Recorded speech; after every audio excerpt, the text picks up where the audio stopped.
teachings you heard me proclaim in the presence of many witnesses, and entrust them to reliable people who will be able to teach others also. Take the teachings you heard me proclaim in the presence of many witnesses, and entrust them to reliable people who will be able to teach others also. Take the teachings you heard me proclaim in the presence of many witnesses, and entrust them to reliable people who will be able to teach others also. Take the teachings you heard me proclaim in the presence of many witnesses, and entrust them to reliable people who will be able to teach others also. 2 Timothy 2:2. Hallelujah, 2 Timothy 2:2. Praise the Lord. 2 Timothy 2:2. You and me, let us proclaim the gospel. 2 Timothy 2:2. Hallelujah. 2 Timothy 2:2. Praise the Lord. 2 Timothy 2:2. You and me, Let us proclaim the gospel of Jesus Christ. Take the teachings you heard me proclaim in the presence of many witnesses, and entrust them to reliable people who will be able to teach others also. take the teachings you heard me proclaim in the presence of many witnesses, and entrust them to reliable people who will be able to teach others also.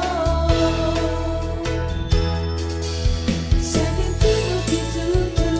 Hallelujah, 2 Timothy 2:2. Praise the Lord. 2 Timothy 2:2. You and me, let us proclaim the gospel. 2 Timothy 2:2. Hallelujah. 2 Timothy 2:2. Praise the Lord. 2 Timothy 2:2. You and me, Let us proclaim the gospel of Jesus Christ. The harvest is plenty, but the workers are few. As for me and my house, we will serve the Lord. We will serve the Lord.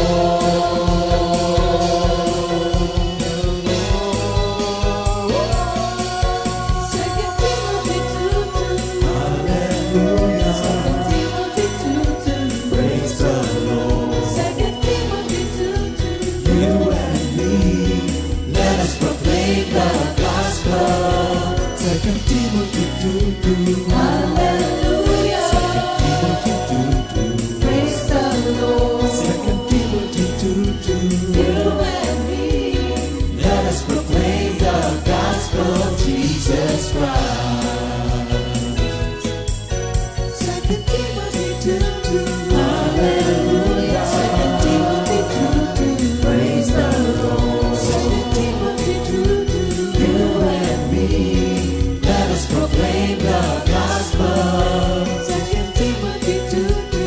Hallelujah. 2 Timothy 2:2. Praise the Lord. 2 Timothy 2:2.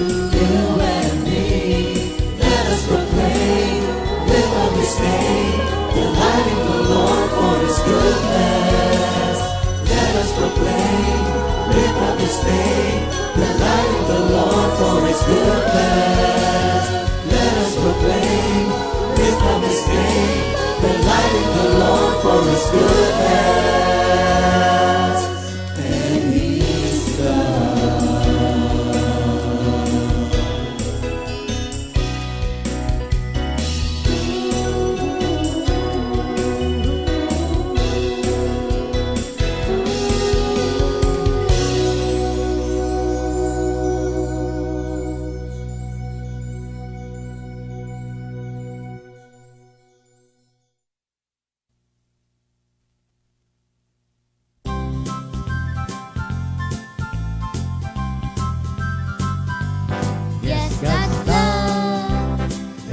good care of me.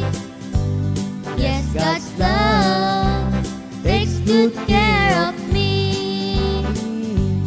Though the rain falls, the wind blows, storms from the sea, I'll be safe. God's love takes care of me.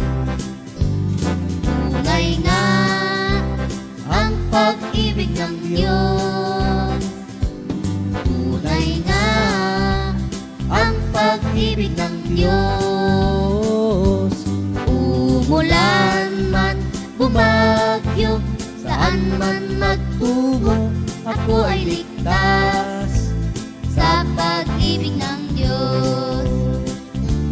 Yes, God's love takes good care of me.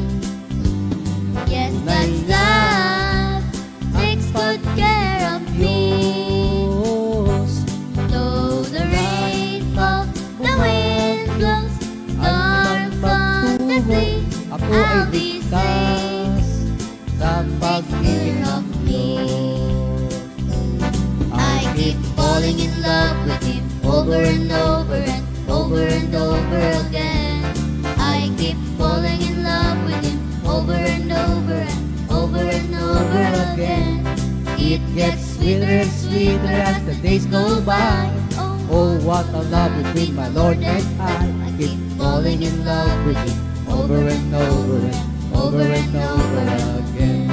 Siya ay tunay kong mahal, laging minamahal sa Tuwi-tuwi na siya ay tunay kong mahal, laging minamahal sa tuwi-tuwi na. Kay sarap ng aming pagmamahalan, nasa amin ay namamagitan. Siya ay tunay kong mahal, laging minamahal sa tuwi-tuwi na. I keep falling in love with Him over and over and over and over again.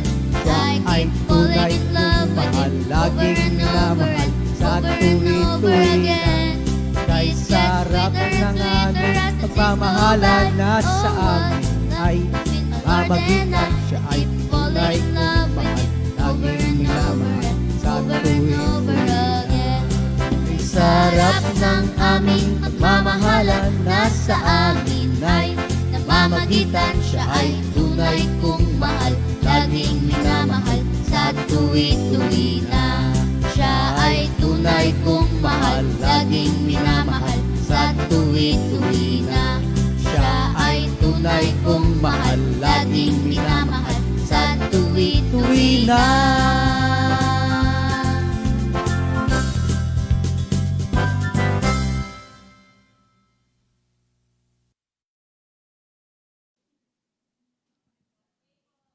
Good morning. Good morning, Jesus! Amen. Morning, Magandang- Comfy family. Ayan, good morning po sa lahat ng mga kapatiran natin dito sa loob. Magandang umaga mga kapatid. Ayan, mukhang energized tayo. Yung nag-anniversary rin sa San Fabian. Di ba kahapon? Kahapon, happy anniversary po sa ating San Fabian Andyan si Outreach. Sila minister. 32nd anniversary. Sila minister. Ay, sila Pastor Oing. Andon. Sila Sister Remy, Brother Bong, Alan. Bong. andon. Saka yung ating minister and Mario, Brother Mario. Oo. Beb, pumorward kang konti kasi parang ang payat mong tignan kaysa sa akin eh. Tapos akong uurong. Malaki talaga ako sa kanya ngayon, kaya okay lang. Meron bang technique? Tsaka yung ating covenant meeting. Hallelujah. Ay, naku! Busog na busog. Sabi ng mga nag-carbs overload daw tayo Sabado. Meron ako napansin. Ako din. Naunahan ng mga workers. Oo. Naunahan Hindi naman. kayo, no? Okay lang kasi. Hallelujah. Oo, Amen. madaming nag-sharon kasi daming pagkain. Daming nag-share. Glory Dapat to talaga, God. madaming nag-share, kaya maraming nag-sharon. Take home. Oh, ganun talaga yun. Alangan namang iwanan mo doon ng pagkain, di ba? Ang dami-dami. Sa Amerika, ano ang balot? Doggy bag. Hindi. Take out. Di ba? Take out. Sa Thailand, Take ano? away. Take away. Oh. Oo. Po, take away. Ganun. Sa Take away, take away. sa atin pala, yung normal, pakibalot. Nung naging Sharon na ngayon. Alam mo ba yun kung bakit? uy, yun ba yun? Oo. Oo. Ang babasag na nga talaga. Hindi naman. Masaya at yung ating na-refresh, na-reorient tayo dun sa ating vision. What is the vision of our community? Parang yung naging vision doon, walang tigil na kumustahan, walang tigil na kwentuhan, gano'n. Yung we are a Christian community committed to impart the way that is the final end of man, loving and knowing God more entirely, serving Him more devotedly, and thus striving more earnestly to the final end of man, is to secure the eternal happiness in heaven. Oo. Tsaka yung ating life verse, Oo, 2 Timothy 2:2. Take Take the the teachings. Mahalaga yung mga yan. Tsaka yung ating mission. Meron ba kayong naalala dyan, mga kapatid? Sa mission? Okay. And core values. And of course, yung updating ng ating mga gawain at mga proyekto. Meron tayong mission house ngayon sa QCCC. Ano yung QCCC? Quezon City, Caloocan City. Ayan. At meron din tayong renovation o extension ng ating children tsaka youth dito sa loob ng bahay at tsaka sa Bulacan. Kaya lahat tayo ay part nito. Dito tayo nagpe-pray. Okay. Pray muna tayo.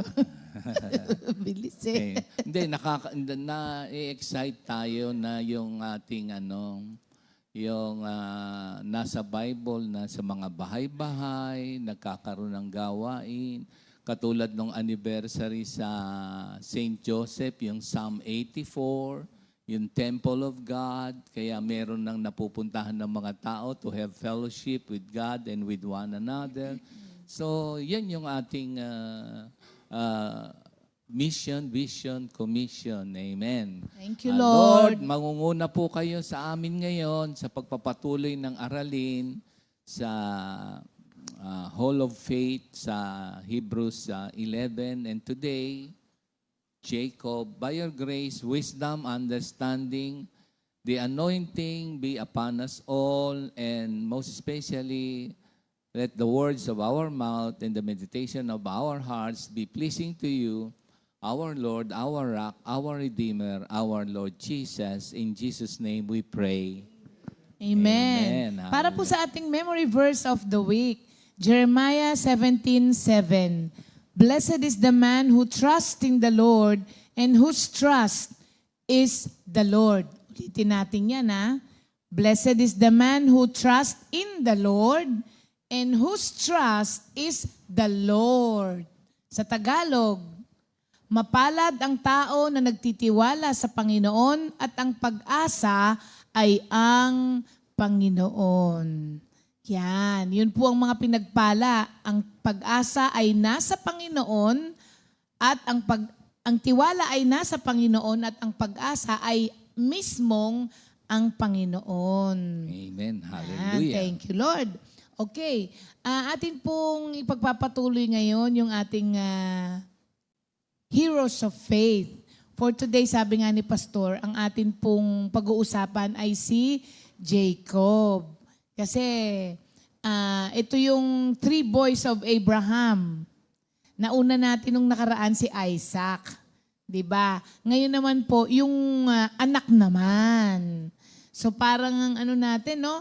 From generation to generation. Nakakatuwa yun kasi lahat sila napunta sa Hall of Faith. Ibig sabihin hindi naputol.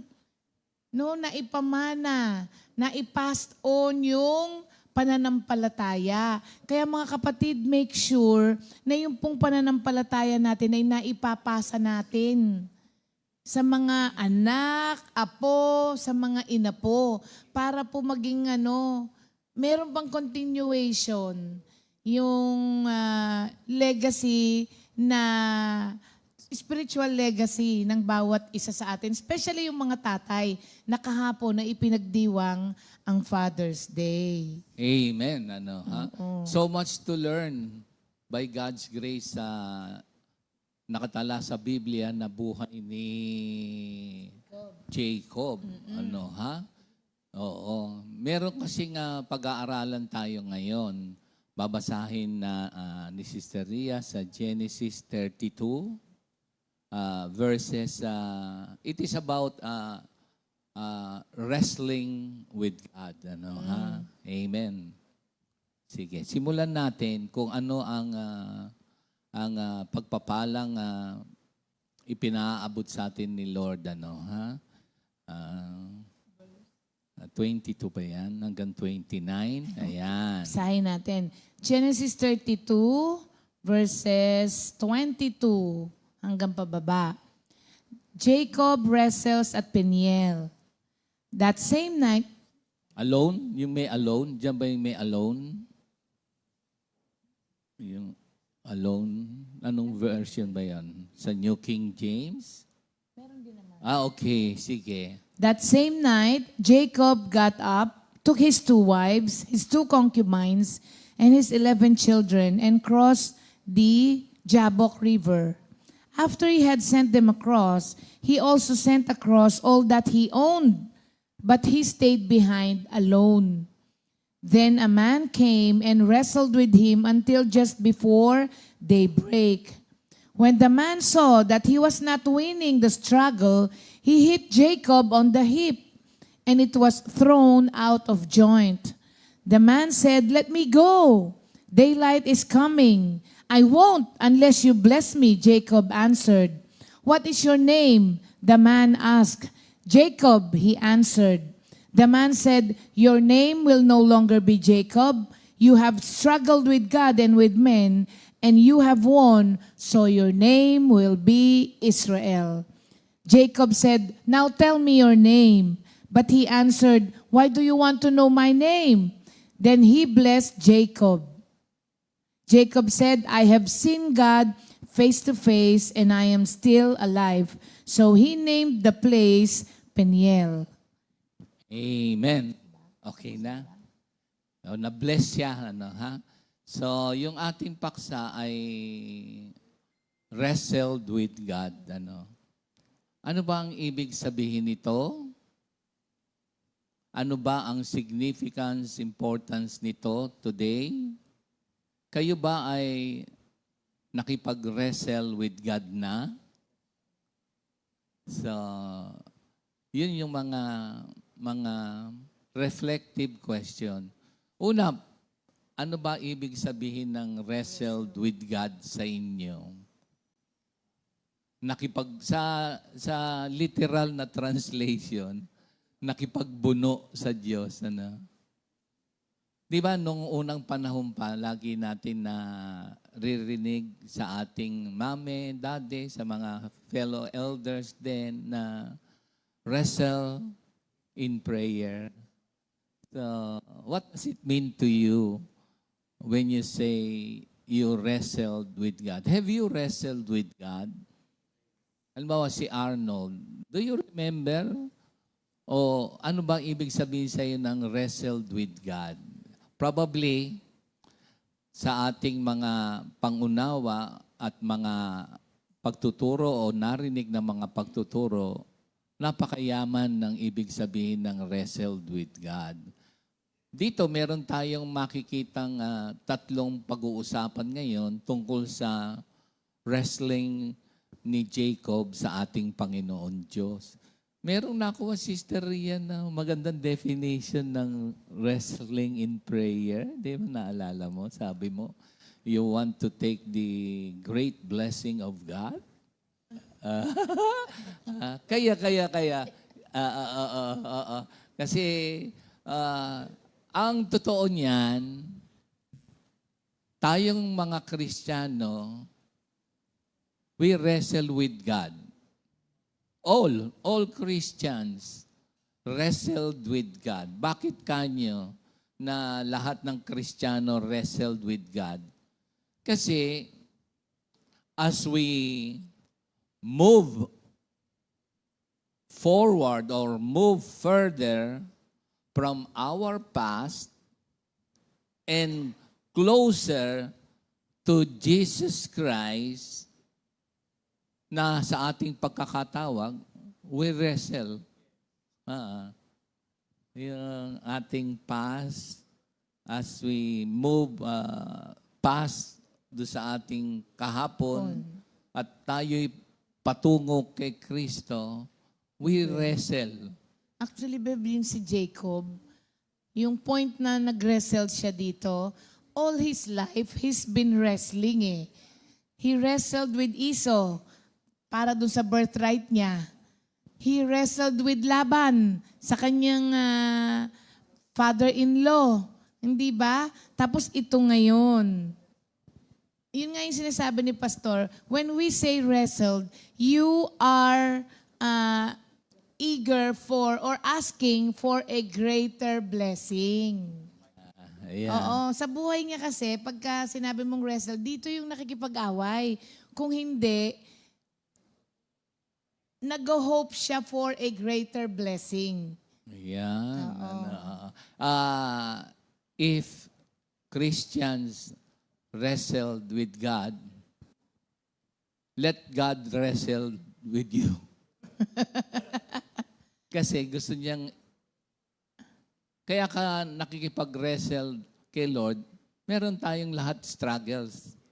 Yes. So ito yung mga ilang nakuha kong kahulugan ng wrestling with God. It is about going back repeatedly in prayer. Diba? Persistence in prayer. Yan. No? Makikita natin dito, mamaya, yung ambitious character ni Jacob.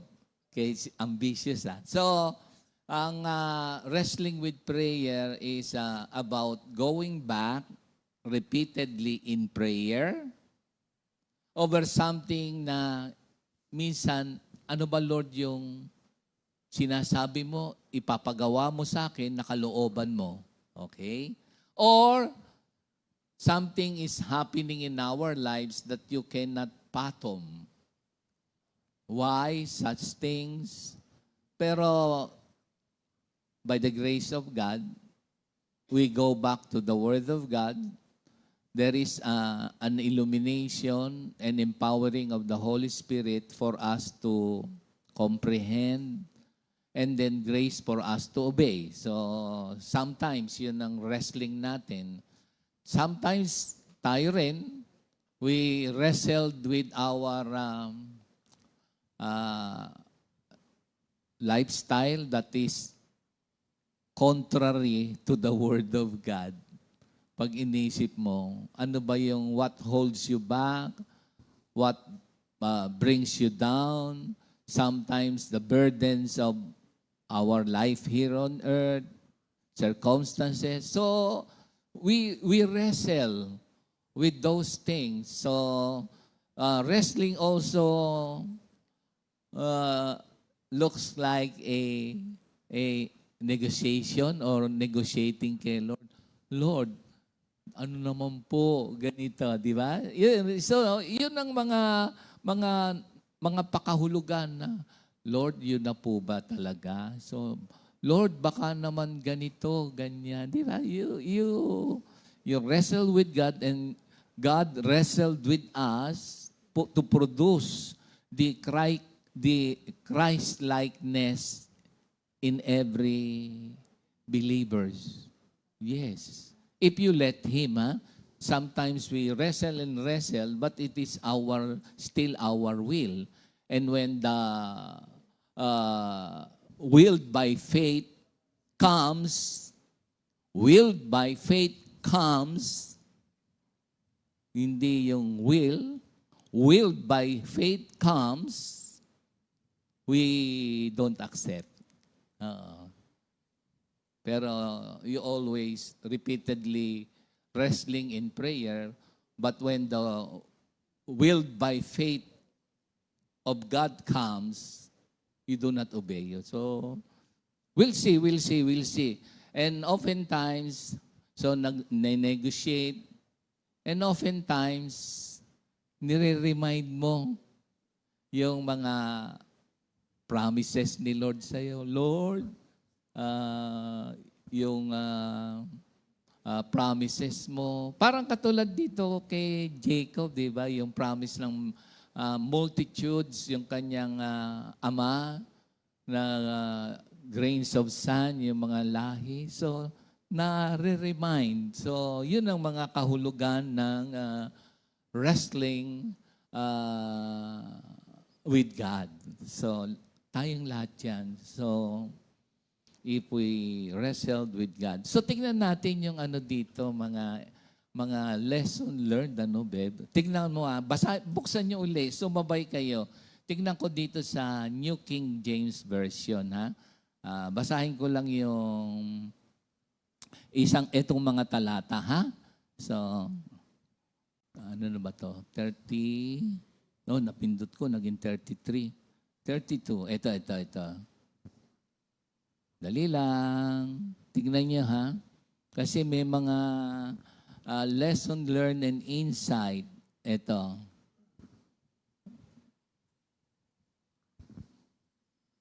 Yung alone. Anong verse ba yan? 24 ba yan, Beb? Tignan niya. Ito. Sa verse 24, nakita niya? Sa verse 24, it says, Then Jacob was left alone, and a man wrestled with him until the breaking of the day. Yun muna tayo, ha? So, ano yung makukuha nating lesson dito na yung left alone?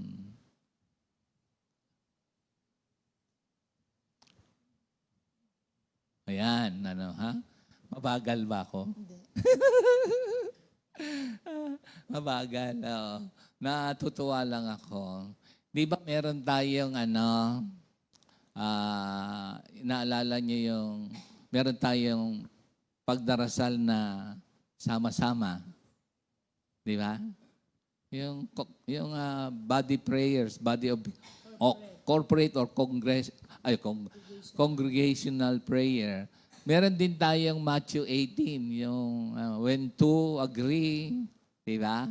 Meron din tayong Matthew 6, yung wag kang hypocrite pag nagpe-pray, ganito, ganyan, ganon, di ba? Yung pagdarasal natin. So, sabi ron, pumunta ka sa silid mo, kausapin mo ang Panginoon Diyos. Yan. You remember those kind of wrestling in prayer. Pero dito, yung alone with God. He was left alone. So, naalala niyo si Jesus Christ? Di ba, sa kanyang pamumuhay dito sa lupa, yung preaching, healing, miracles, yung mga kailangan ng mga tao, then He will retire. Tapos, early morning, gigising siya alone with God. So, yun ang makikita kong napakagandang He was wrestling. So, yung una ay alone with God. Pag naalala niyo ba yan? Kung hindi ako nagkakamali, saan ba yan, Be? Pakibasa naman sa, ano ba yan? Natatanda ko, Mark 1:45 ba yun? Tingnan nga natin, tingnan lang, Beb, yung alone with God. So, tingnan nyo, mga kapatid, yung alone with God, yan, naalala. Pwede rin sa Matthew 14:23. Oo. Yung alone with God. Sige. Ako na lang. After sending people away, Okay. Matthew 14:23. Okay. After sending the people away, he went up a hill by himself to pray. When evening came, Jesus was there alone. Ayun. So, dito, yung pamamaraan na makikita natin, yung alone with God. Ako, halimbawa, di ba, ang maganda sa akin, nagigising ako mga between 3 hanggang 5. Ayan. So, yung 3 hanggang 5, tahimik na tahimik yun. So, yun yung aking naging, ano ibig ko sabihin dyan? Routine ba? O yun ang pamamaraan sa akin ng ating Panginoon Diyos. So, kayo rin, yung alone with God, napakahalaga niyan. At doon, sa pagdarasal, parang mas matagal ako doon sa pakikinig eh. Mas matagal ako kasi yung isang buong araw na i-remind sa iyo yung mga pinagagawa ni Lord, mga sa ating calling. So, kung ikaw man ay magulang o ano, i-remind sa iyo na, Lord, yung aking mga anak, pag alis ko mamaya, papunta sa trabaho, pagdarasal mo, so on and so forth. And that is alone with God. Lord, yung wala pong traffic, yung sasakyan po, yung ganito, ganyan. Di ba? Sasabihin niya sa iyo, yung being alone with God. So, yun, ang magandang wrestling with God, yung cares and concerns na not necessarily for your own, but para sa loved ones mo and para rin sa ikabubuhay mo, di ba? So that is alone with God. At meron din dito yung pangalawa, yung sinasabing all night with God. Di ba? Ano bang ibig sabihin ng, di ba sabi, nakipag-wrestle siya, masasabi natin hanggang breaking of the dawn? Ang tagal nun, ano? Na, ay, totoo naman. Di ba, ako nga minsan na mangingiti eh. Di ba minsan may mga nagsishare, gigisingin sila, magpe-pray. Tapos mamayang konti, walang ilang minuto, tulog pala. Nakakatulog. Hindi ba kayo pag nag-pray, mamaya, akala mo nagpe-pray ka, mamaya, tulog ka na pala ulit? Oh. Hindi ba nangyayari sa inyo? Nangyayari naman. Totoo naman yun. But there are times talaga, gusto mo talaga magpe-pray, mag-start ka. Tama ka minsan, nakala mo nagpe-pray ka pa. Tapos biglang magigising ka pa, ay, tulog na pala ako. Gusto mo merong konti? Sabi mo walang maraming kwento. Konti lang. Di ba, nung unang panahon, alam niyo to eh. Di ba, sa mga prayer meetings. So, merong mga pagkatapos ng praising, tas merong mag-MC. Di ba, ang dami nating mga workers noon pagpunta sa isang prayer meeting. Tapos, sharing portion. Tas yung magbibigay na ng word. Tas sasabihin mo, brother, word na. Nakatulog pala doon sa prayer meeting. Hindi niya napapansin yan. Tapos, pagsasabihin, hindi ako natutulog nagpe-pray ako. Di ba naman, totoo naman, minsan pagbutaw sa prayer meeting, yung mga nakikinig tulog. In reality, tama na muna yung kwento. Oo. So, dito, hindi, di ba, minsan nga, pupunta ka sa prayer meeting, ang layo-layo, ikaw lang nagmamaneho. Lahat ng kasama mo, tulog eh. Di ba? Naka-rest sila. So, resting with the Lord, hindi wrestling with the Lord. Resting in the Lord. Kasi tulog lahat sila eh. Resting in peace. Hindi, sa ano pa yun, November pa yun. Di naman nakakatulog ang walang kapayapaan eh. Kaya pag tulog din, resting in peace yun. Ako nakakatulog ako pag ikaw nagmamaneho eh. Hmm. Bakit kaya? Hindi ka kaya natutulog pag ako nagda-drive. Tulog, kagabi nga lang, tulog ako eh. Binabantayan mo ko eh. Binabantayan ba kita? Yung concern? At dito, ano yung matututuhan natin dito pag nag-pray? Ang tawag doon ay tenacious. Tenacious. Tenacious faith. Ano ha? Naalala niyo yung tenacity. Ano ba yung tenacity? Tingnan niyo nga ang ibig sabihin ng tenacity. Tsaka veracity. Veracity. Sige nga, mabilis silang pakisigaw niyo yung veracity tsaka tenacity. So ito yung extraordinary persistence na makukuha natin sa pamumuhay ni Jacob. Hello?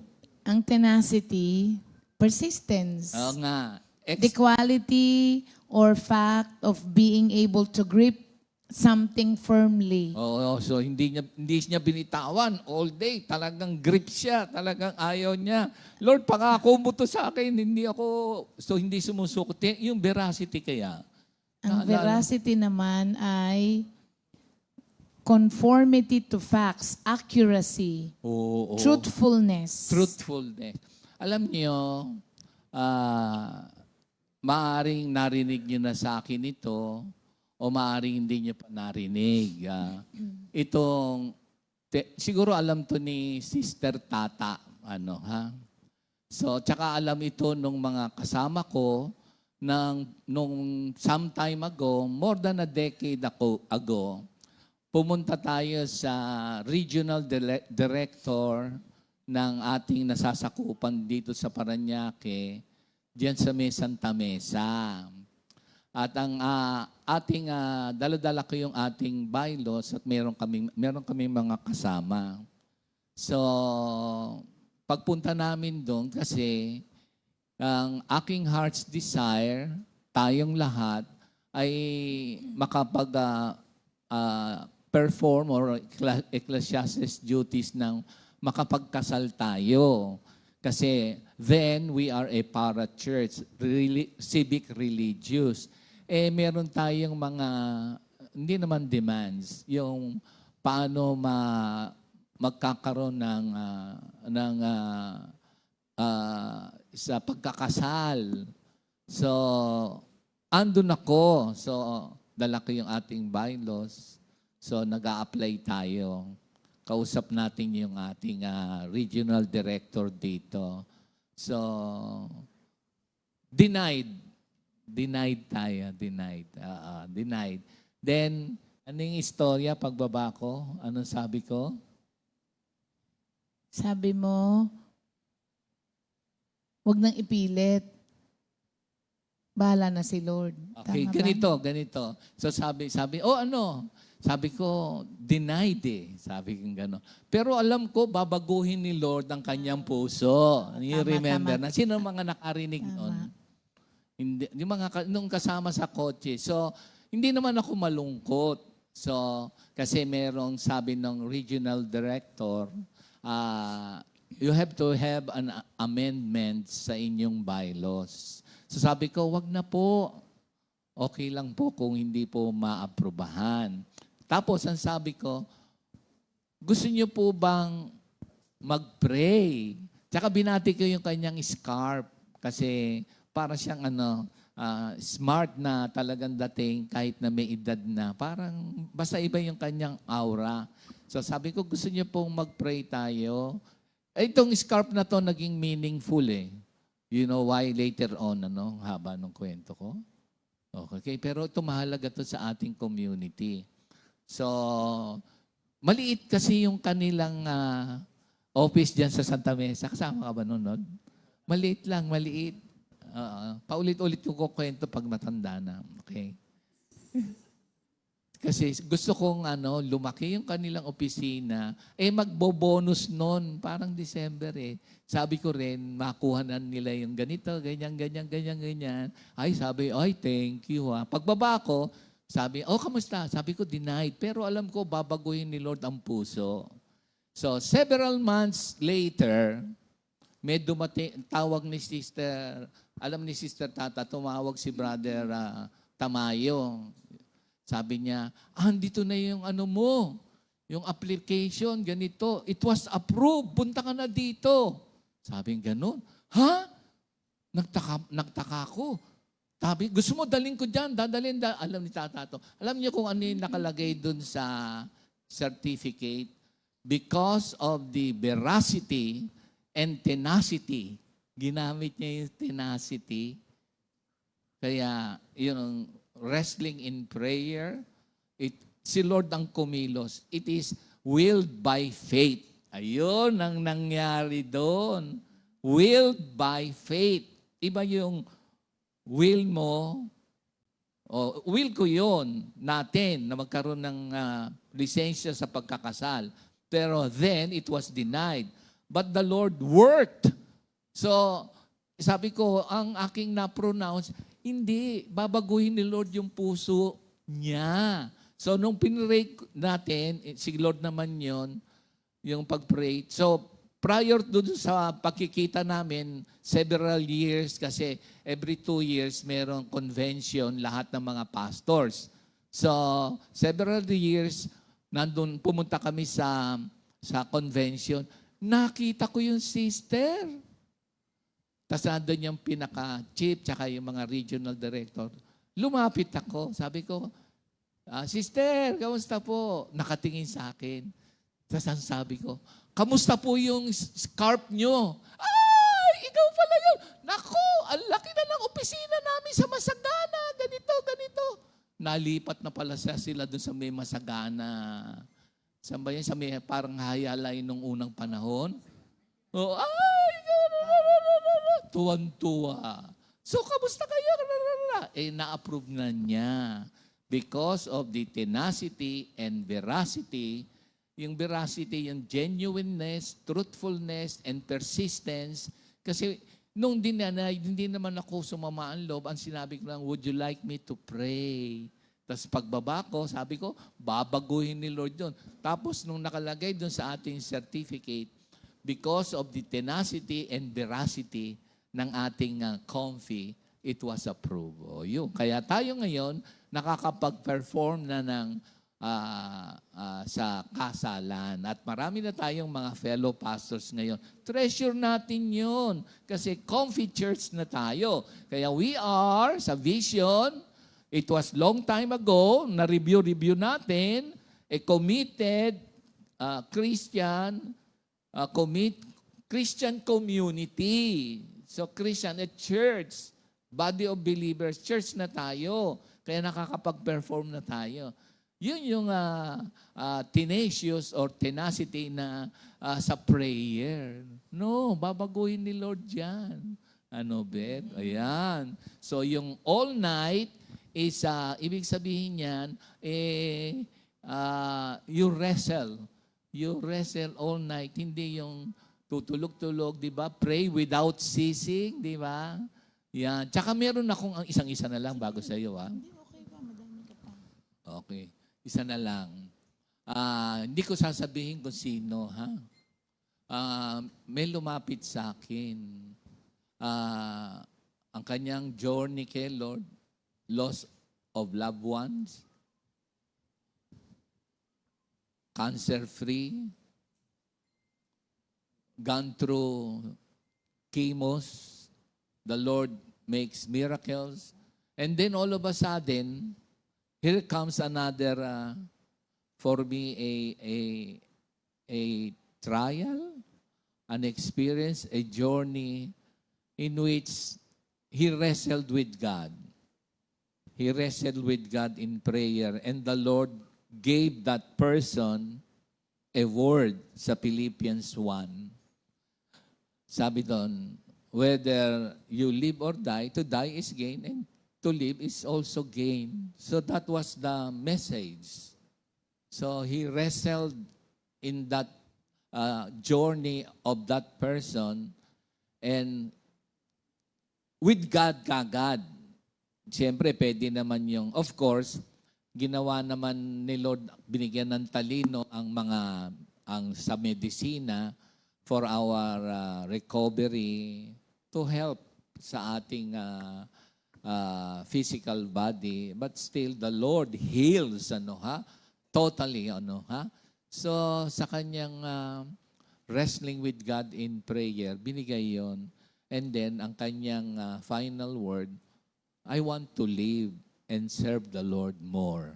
So be it. Yun ang magaganap.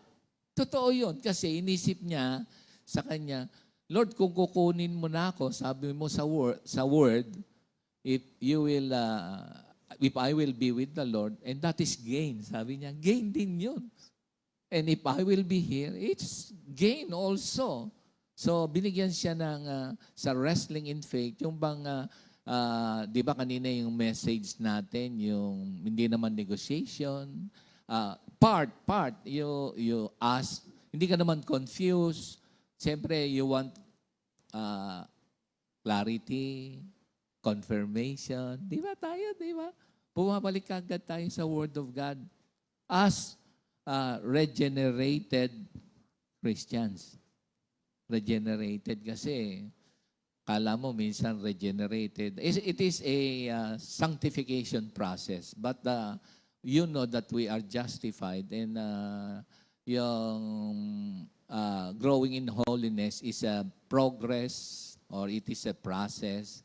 And hindi ka naman humahantong sa apostasy o backsliding, because tinanggap mo si Lord, na-regenerate ka na, and the sanctification goes on and on, at you receive the message. So, ang bigat nun kung ikaw ang may journey ganun. Di ba meron nga tayong, akong nalalaman, gusto na niyang pumunta kay Lord. Parang ganun. Meron parang ganun din. O kaya, minsan siya na nagbibigay nung kung kailan siya tatagal dito sa mundo. Sabi niya, pagdating ko ng 130, kunin mo na ako, Lord. Ganun ba? Yung iba nga, batang-bata pa, parang nanawa sa buhay. So dito yung tenacity, yung persistence, o extraordinary persistence sa yung faith, and faith by the will of God, it will be accomplished. So sabi niya, I want to serve the Lord. So, buhay. So, napakayaman nitong pagpapala dito.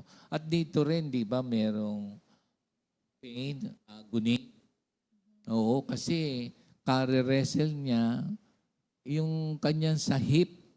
Ano ba yung parang naging iika-ika, sakit nun.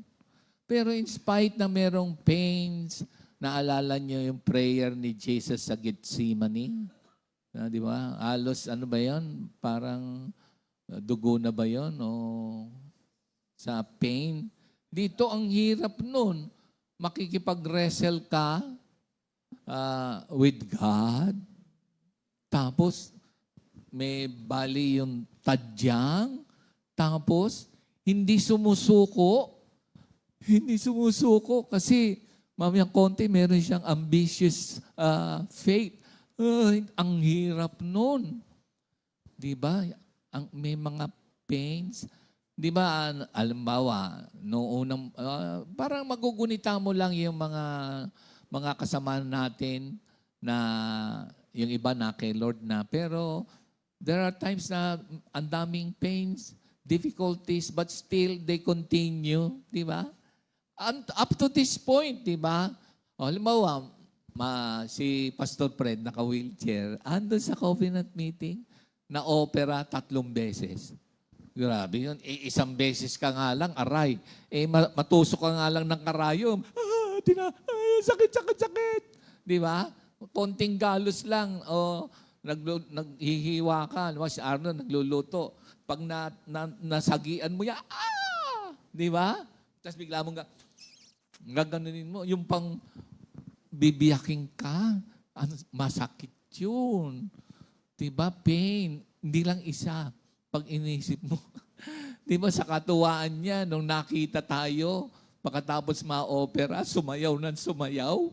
Sa tuwa na nakita tayo, mga kapatiran. Kaya pala pag bumibisita ka pala doon sa mga kapatiran, na kung ano man ang kalagayan, pag nakita tayo, yung smile nila, minsan kahit nakahiga, biglang uupo doon sa sa kama. Minsan kakanta. Pag nakita tayo, di ba? Kung gaano kasaya pala yun na makita yung mga kapatiran, di ba? Sumayaw na sumayaw. Sariwa pa yung operasyon. So nagkaroon ng konting dugo. Kailangan na naman. Kaya ngayon, pag sabi natin, huwag muna kayo pumunta kasi baka biglang sumayaw na naman ng sumayaw. So, di ba? So, kahit na in so much pain, hindi bumibitaw kay Lord. Grabe. Ayaw ni Jacob. Tayo minsan, di ba, touch lang nga. Doon pala nagmula yung touch. Di ba, ginawa na lang natin, na-coin natin yung, sige ka, pitiking ka ni Lord dyan. Iba naman yung pitik. Hindi ko alam kung sino nag-invento noon o paano na-coin yung pitik. Parang pitik. Yung iba naman, palo. Paluin ka ni Lord dyan. Yung iba naman, sige ka, hanggang di ka sumusubasob naman. Iba-iba yung mga nako-coin, di ba? Yung para bang, wala naman ako ibig sabihin masama. Pero dito, touch, sabi. Mas maganda pala yun, no? Touch na may pain na love. Touch of God, ang sabi doon. Magkakaroon ng healing. Tapos matatandaan mo ngayon, pagka naalala mo, iika-ika, mariremember mo ngayon yun.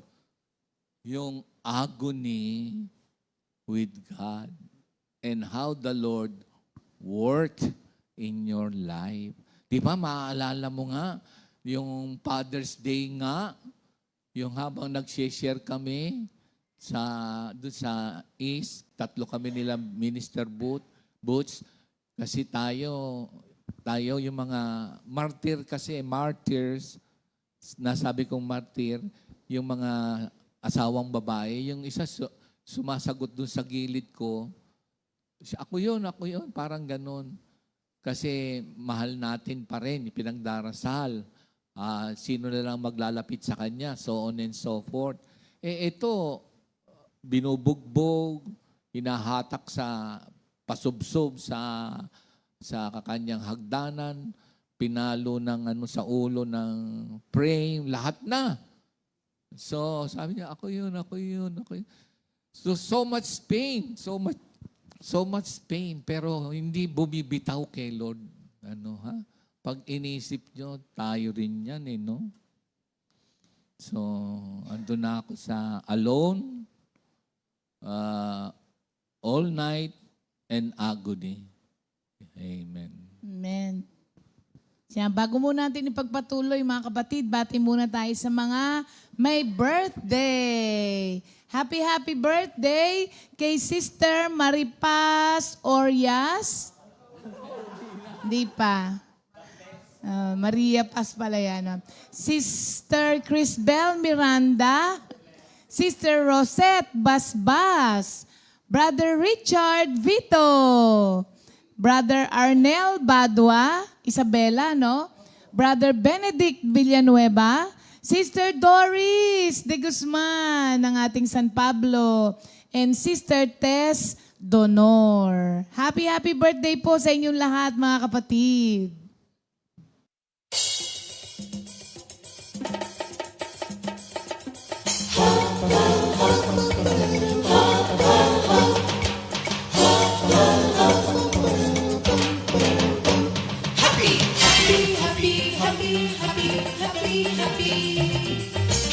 Happy birthday, happy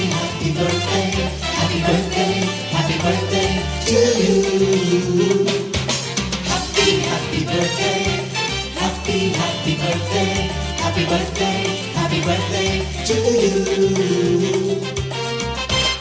Happy birthday! May the good Lord bless you, may the Lord's star shine upon you. Happy birthday to you. Happy birthday to you.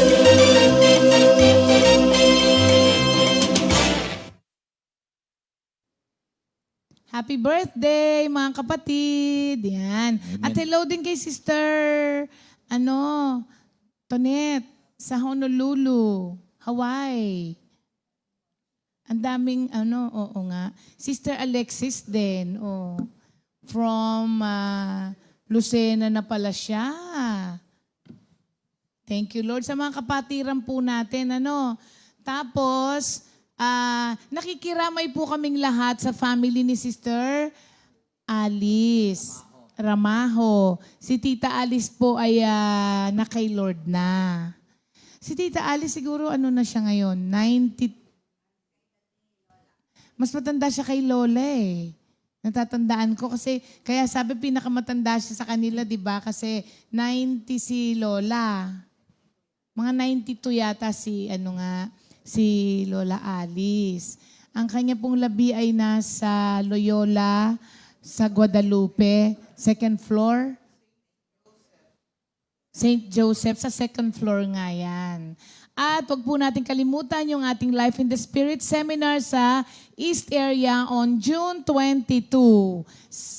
Ngayong Sabado na pala yan. 8 a.m. po ang umpisa, mga kapatid. At ang sa CSM naman po ay sa August 24. So lahat po ng mga anak natin, mga kabataan sa inyong area na hindi pa po na LSS, i-ready na po natin, mga kapatid. Yung atin pong Concert, magkakaroon na Foundation Day. Oo. Anniversary po natin din yon. Tapos album launching natin.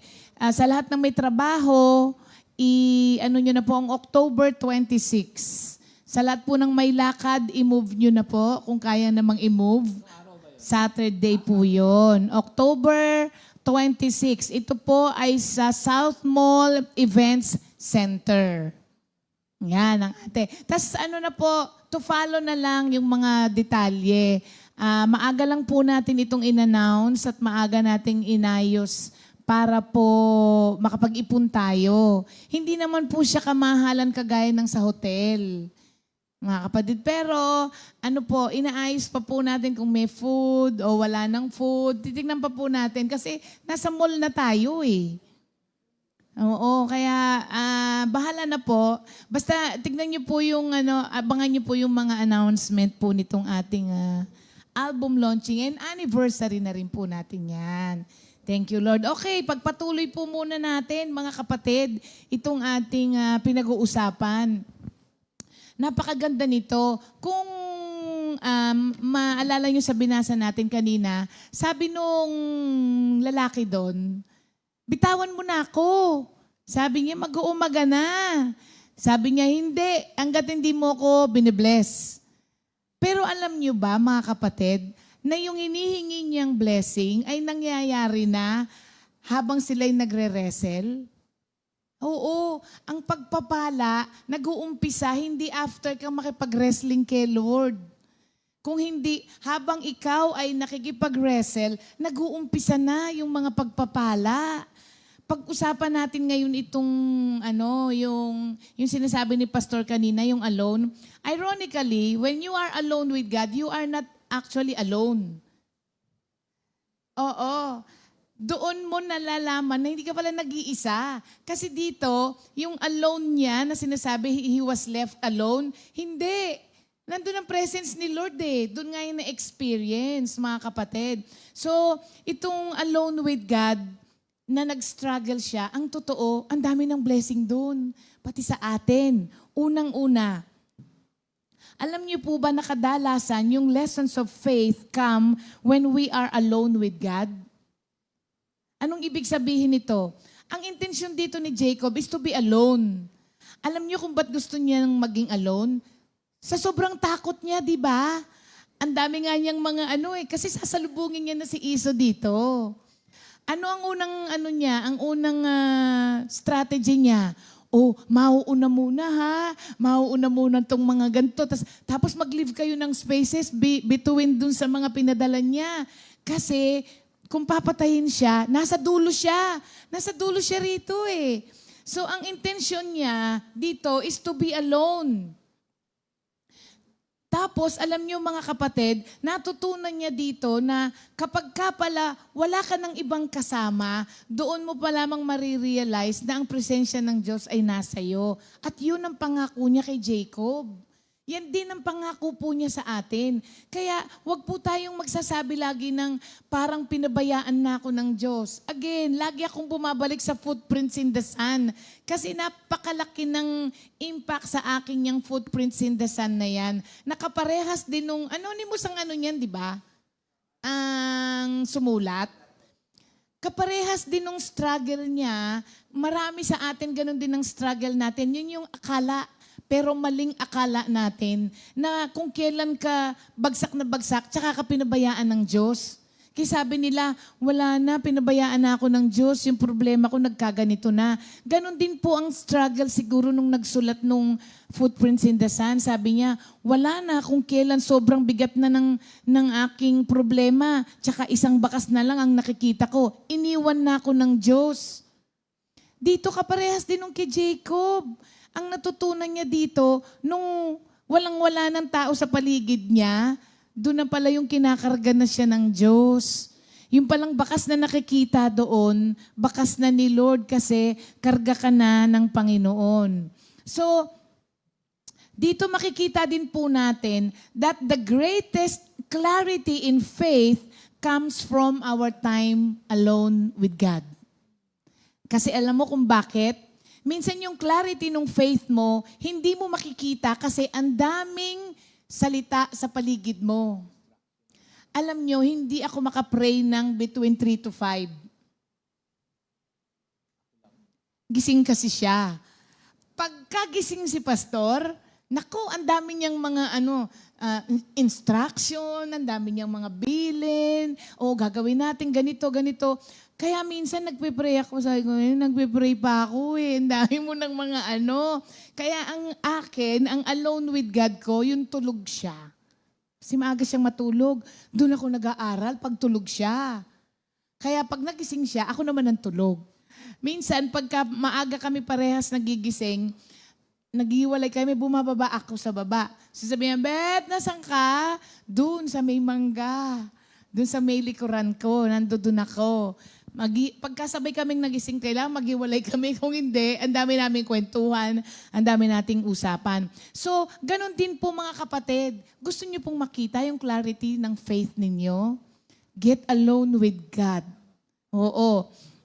Susunod, sometimes mga kapatid, yung lesson of faith po natin comes when we are wrestling with God.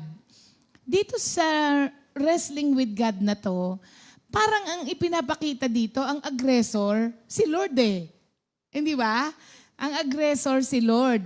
Pero alam niyo ba, ang pinapakita dito, hindi po yung, si Lord, parang si Lord ang ni Jacob Hindi po, ang ipinapakita po dito, mga kapatid, yung wrestling na yon with the Lord has a divine purpose. May divine purpose po doon. Lahat ng nangyari doon, pati yung pagtakip niya, pag dito niya sa hip niya, sa totoo lang, umalis doon si Jacob na limping. Di ba? Pero walking straight than ever before. Physically, limping siya. Pero sobrang clarity na at straight na ng pagtahak niya sa buhay niya after that wrestling with the Lord. Meron po ba kayong encounter na after that encounter, naging maliwanag sa iyo ang lahat ng bagay?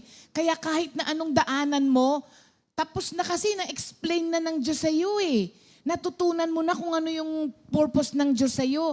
Kaya meron talaga bawat isa sa atin. Kung hanggang ngayon di pa po kayo naka-encounter ng ganon, yung wala pa kayong encounter with the Lord, that makes everything clear sa buhay po ninyo. Do not worry mga kapatid. mangyayari po yun. Mangyayari po yun. So, during the struggle po, natutunan ni Jacob dito, ang tagal eh. Kaya sabi nung man doon, bitawan mo na ako kasi mag-uumaga na. Pero, ang revelation for Jacob comes early in the morning na. Yung sinasabi ni Pastor kanina, talagang may blessing, no? Doon sa mga maagang magising. O, di ba? Nagra-rhyme na naman yon.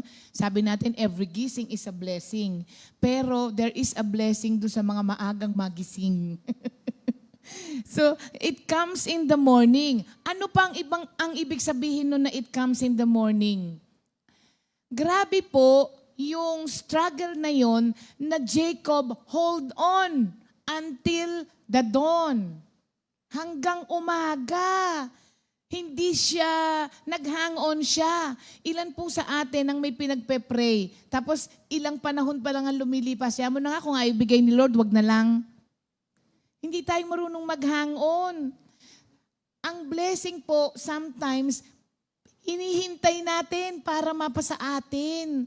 Kailangan po natin ng persistence, ang sabi pa kanina. Kailangan natin ng tenacity. Baka mamaya, ilang panahon pa lang, may itinuturo si Lord sa'yo, kaya hindi binigay agad. Kaya lang sabi mo, di sige, kung ayaw mong bigay, wag na lang. Ako na lang ang gagawa ng paraan. Lagi tayong ganun. Pero may blessing po dun sa paghihintay. Kaya tayo kailangang mag-hang on. And sometimes po, the most spiritual thing we can do in the struggle is hang on. Hang on, mga kapatid.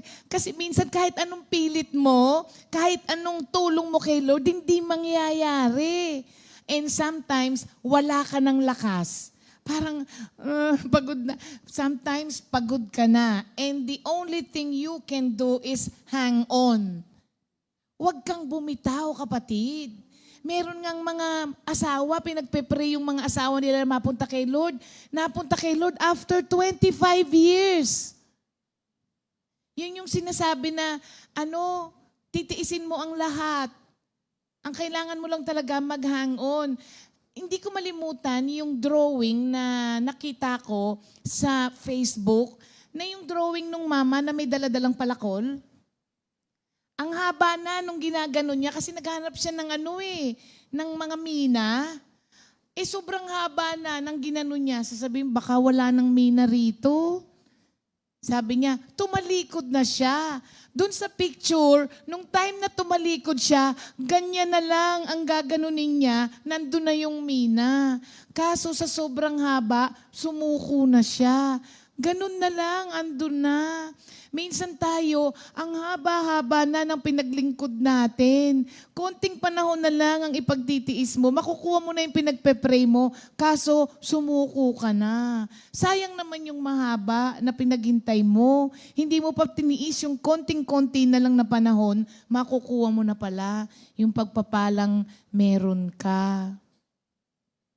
So yun po the only thing we can do sa struggles po natin is to hang on. Kaya yung testimony ni Jacob, I won't let go, sabi niya, ito po ay isang model dapat for believers in their struggles of faith. Hang on. Naalala ko yung kanta ni Gary Valenciano. Hindi. Gary Valenciano, if we hang on, ta-na-na-na-na-na, sabi niya. So, nakalimutan ko yung lyrics So, gusto mo kailangan meron mag-hang tayong kanta? on. Pwede akong kumanta. Oo. Huwag kang bibitiw, huwag kang susuko. Ay, mali pa. Bakit? Huwag kang susuko. Oo nga, huwag Muna. bibitiw. Oo. Amen, mga awitin, may minister talaga sa atin. Hindi, tuloy mo lang, baka Okay. Okay, sa wrestling din, mga kapatid, with God. Tignan po ninyo, even after his struggle with God, si Jacob ay meron pa rin mukhang ihaharap sa kapatid niya. May mukhang ihaharap, pero siya ay naglilimp na. Ano ang nito?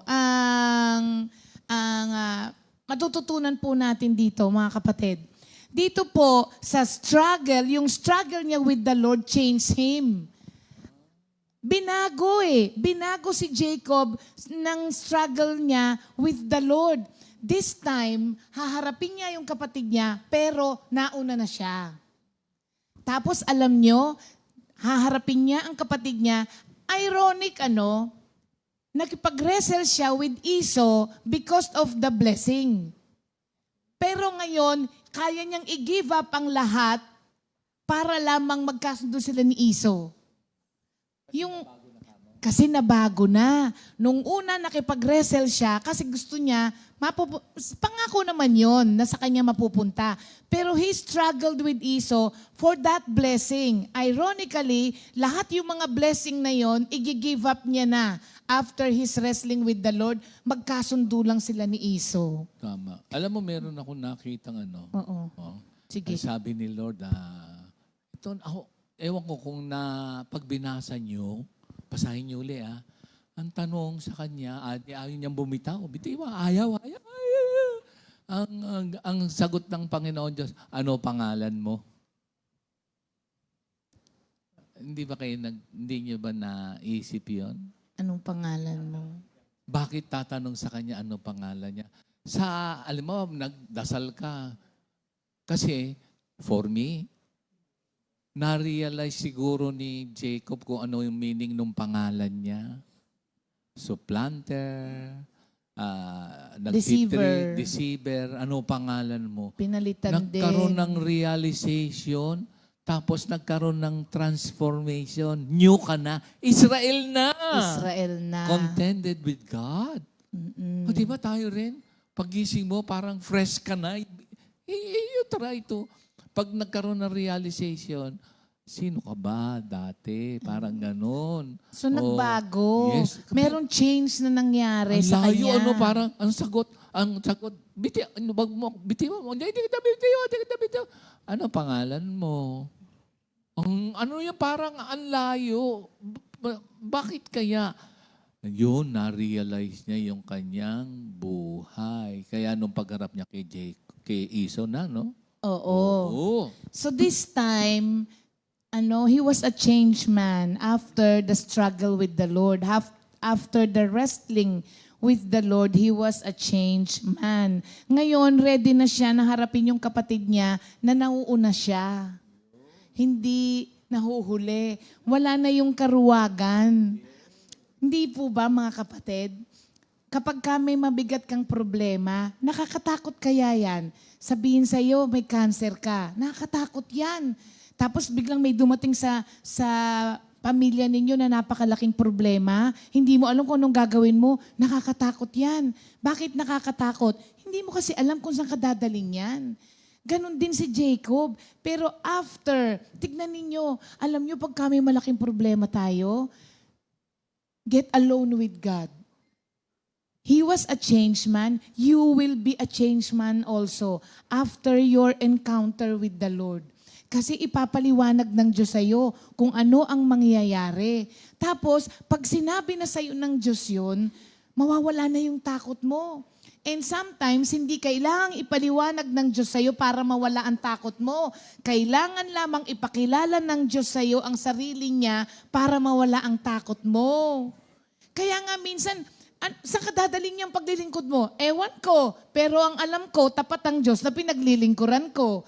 Hindi man po natin makita ang kahihinatnan ng mga desisyon na ginagawa natin, pero dahil sa kita mo ang Diyos na pinaglilingkuran mo, it doesn't matter saan man ako daling yan. Kasi alam ko, ang Diyos na pinaglilingkuran ko, tapat.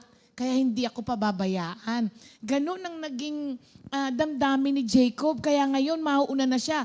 Kung patayin man ako ng kapatid ko, Hindi ba? Ganun na siya ngayon. Nawala na yung takot. Gusto niyo pong mawala ang takot po natin? Get alone with God.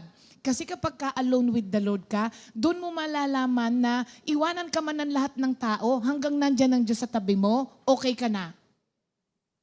Okay ka na. Hanggat ang Diyos ang kakampi mo, kapatid, wala kang dapat ikatakot.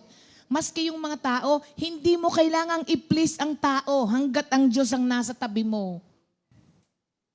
Kaya kailangan lang matutunan mo yun kung papaano yun. And pangatlo, sometimes yung lessons of faith po natin comes when we are prevailing. Sa totoo, hindi naman natalo ang Diyos dito.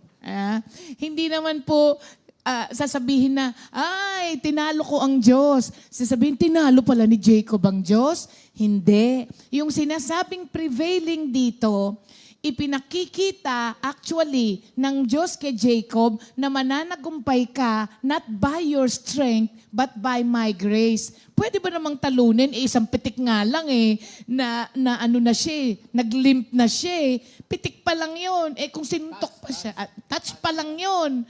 Kung sinuntok pa siya, baka patay na. So, ibig sabihin, pagdating sa ganong struggles o pakikipagtalo kay Lord, pakikipagbuno kay Lord, wala tayong panalo. Pero, ang sinasabi ditong prevail,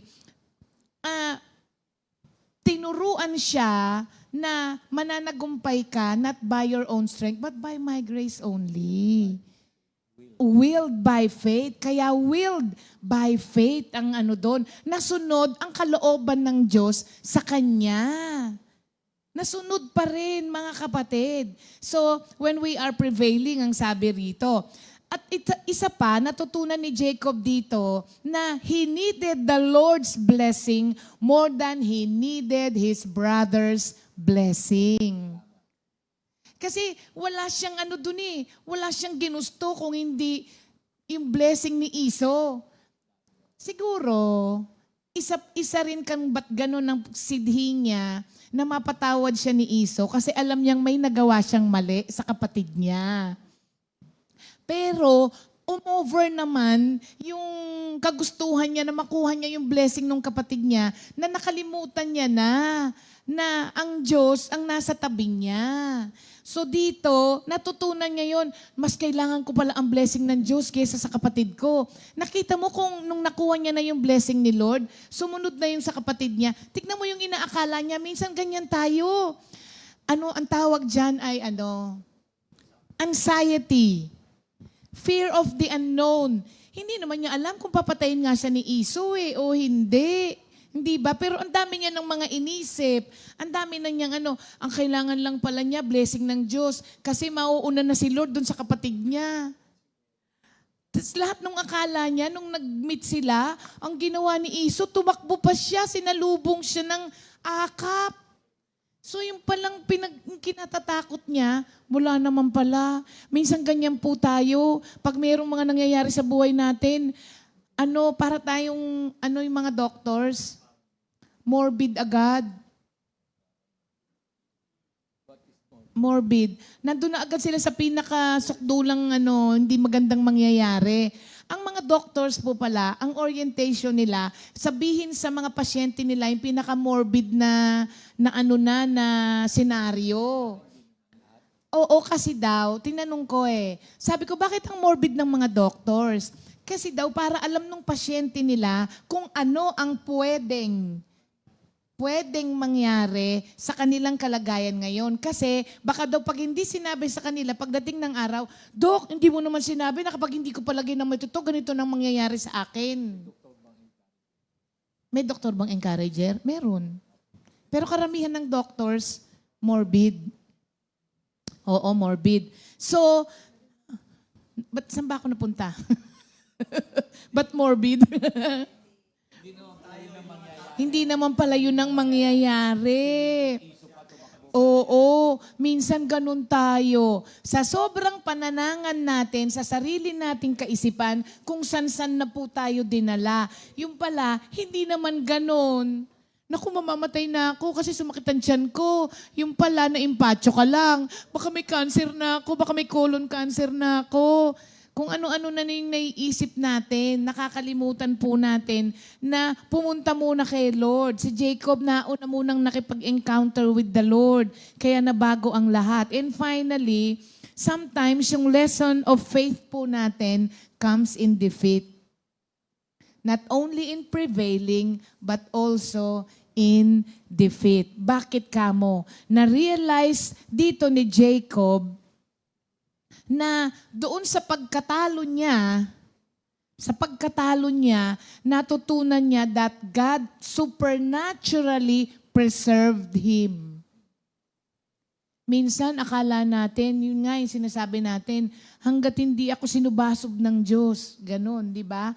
Parang defeat na yun, di ba? Sinubasob ka na ng Diyos. Pero ang totoo, pinreserve pala ng Diyos ang buhay mo. Kasi kung hindi ka niya sinubasob, baka hanggang ngayon, ang yabang pa rin ng ano mo, ang taas pa rin ng noo mo.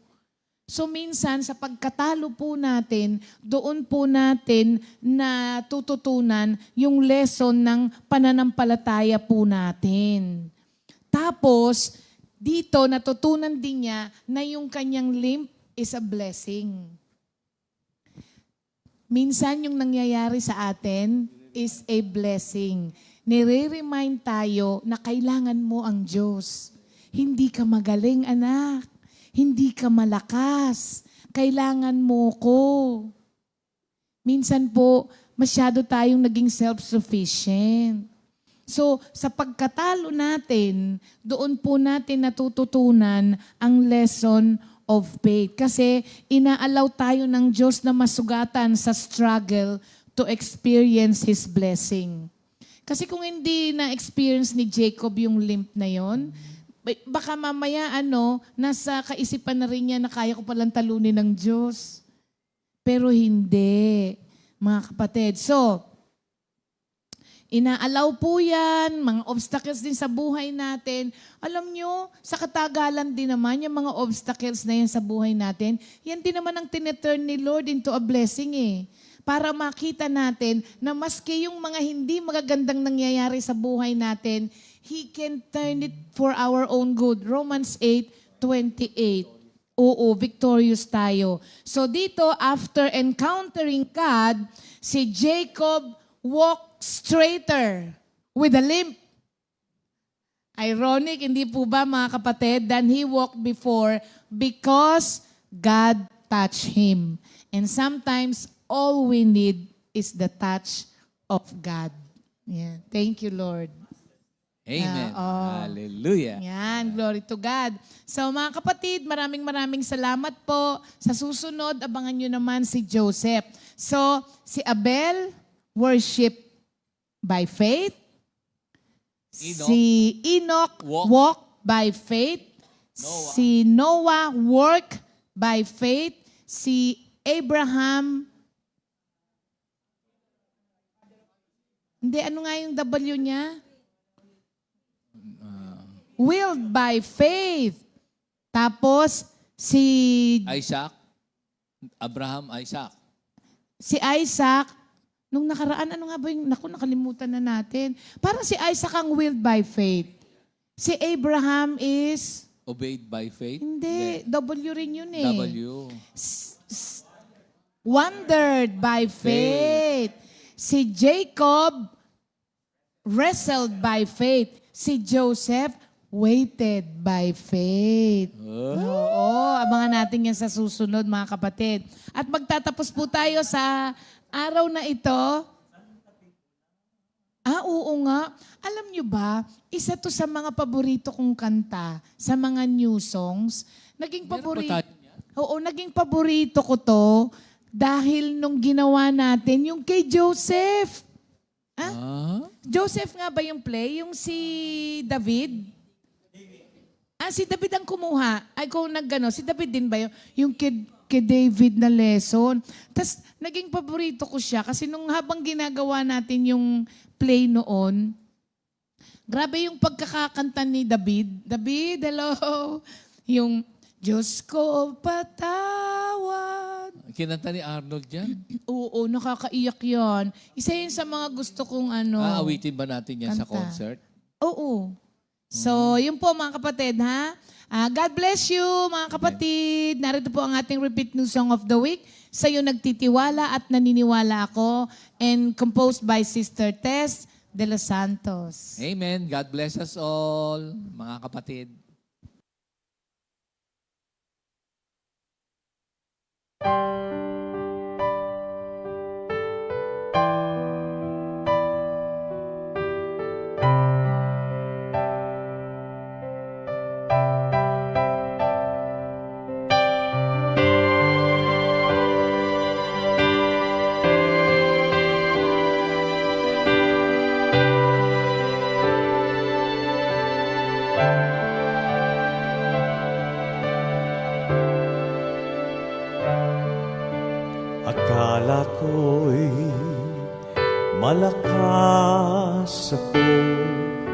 Akala ko'y matatag ako, nakalimutan ng pagsamba sa'yo.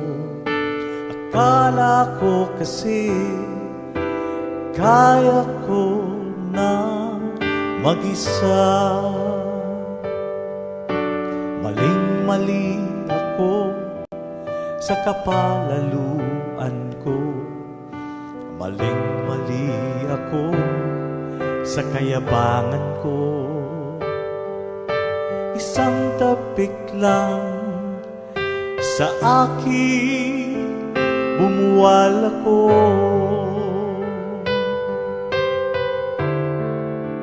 Diyos ko, patawad, ako ay ilumin mo.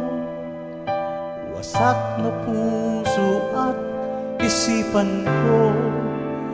Diyos ko, patawad, ako'y gamutin mo. Sa'yo lang magtitiwala at maniniwala ako.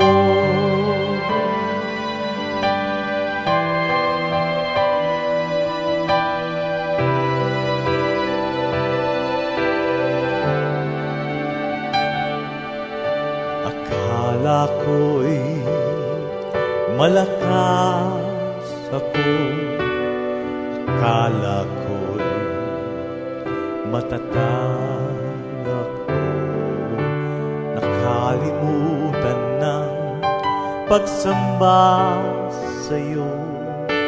Akala ko kasi kaya ko nang mag-isa. Maling-mali ako sa kapalaluan ko. Maling-mali ako sa kayabangan ko. Isang tapik lang sa akin bumuwal ako.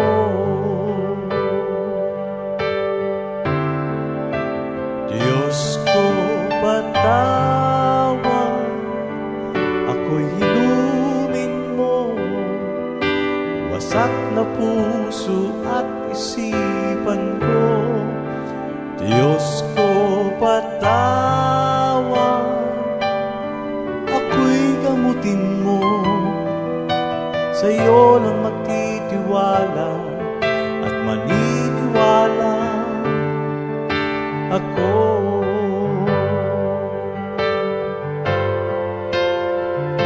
Kailangan kita, Jesus, sa buhay ko. Kailangan kita, Jesus, sa puso ko. Ikaw ang lakas ko sa anumang bagyo sa buhay ko.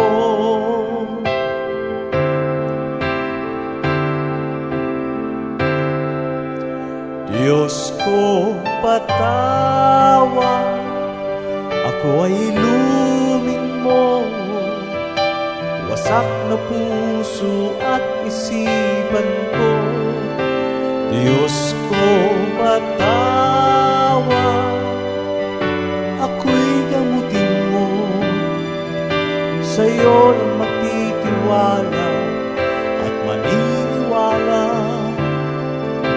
ako. Diyos ko, patawad, ako ay ilumin mo. Wasak na puso at isipan ko. Diyos ko, patawad, ako'y gamutin mo. Sa'yo lang magtitiwala